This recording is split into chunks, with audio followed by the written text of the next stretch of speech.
कोई पिक्चर्स, कोई रिकॉर्डिंग्स नहीं। बड़े घरों की बहू बेटियों को दूसरों के साथ मिलकर समीर को पुलिस पकड़ कर ले गई है। ब्लैकमेल करते हो, छोटा जुर्म नहीं है ये। तुम पागल हो चुकी हो। तुम लोग का दिमाग तो खराब नहीं हो गया? ये वो सब फैब्रिकेटेड है। तुमने सिर्फ खपले नहीं किए, तुमने मुझे मेरा जुर्म बताओ, फिर लेकर चलो। हमें नुकसान पहुंचाने की कोशिश की। बड़े बड़े फ्रॉड किए हुए हैं। मेरी बात सुनो तो। साख्ता सोचो नहीं, तुम्हें कहीं का नहीं छोड़। पिक्चर्स सब कुछ मेरे पास। पकड़वाने वाला भी उसी का साला है। हमारी वीडियो रिकॉर्डिंग्स। अरे झूठ बोल रहे हैं समीर। आपने उसामा को बताया कि सब समीर का तो नाम ही नहीं लिया।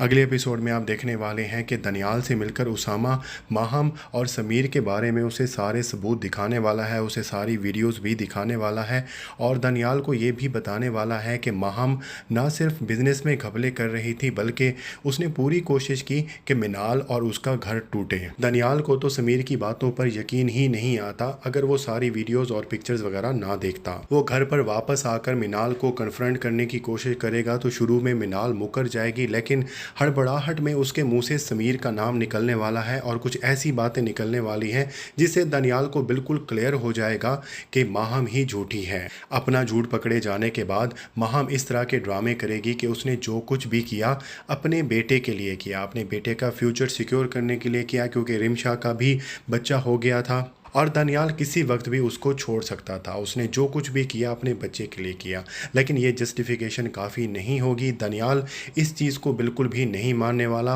और मिनाल को ना सिर्फ जेल की हवा खिलाने वाला है बल्कि उसे तलाक भी देने वाला है, क्योंकि अगर सिर्फ उसने बिजनेस में ही घपला किया होता तो वो शायद उसे माफ़ कर देता, लेकिन उसने मिनाल के साथ जो कुछ करने की कोशिश की होगी दनियाल के लिए ये बात बिल्कुल भी काबिल कबूल नहीं होगी। ना सिर्फ माहम बल्कि समीर के खिलाफ भी वो कंप्लेन करने वाला है और दोनों को जेल की हवा खानी है। उसके बाद आप ये भी देखने वाले हैं कि दनियाल अपनी बहन मिनाल को समझाने की कोशिश करेगा कि उसामा बुरा लड़का नहीं है, बल्कि जो भी गलत फहमियाँ पैदा की गई हैं वो उस तरफ से समीर ने पैदा की हैं और यहाँ से माहम ने जलती पर तेल का काम किया है। मिनाल खुद भी नुक्ते से नुक्ता मिला के इस नतीजे पर पहुंचने वाली है कि वाकई माहम ने ही उसे मशवरा दिया था कि वो समीर से मिले और समीर से मिलने के बाद सबसे पहले उसे शख्स जो मिला था वो उसामा ही था। मिनाल को जब अच्छी तरह से इस बात का अंदाज़ा हो जाएगा कि माहम ने गलत फहमियाँ बढ़ाने में भरपूर किरदार अदा किया था तो उसामा जब उससे माफ़ी मांगने आएगा तो वो फ़ौरन उससे ना सिर्फ माफ़ कर देगी बल्कि ख़ुद भी उससे माफ़ी मांगने वाली है।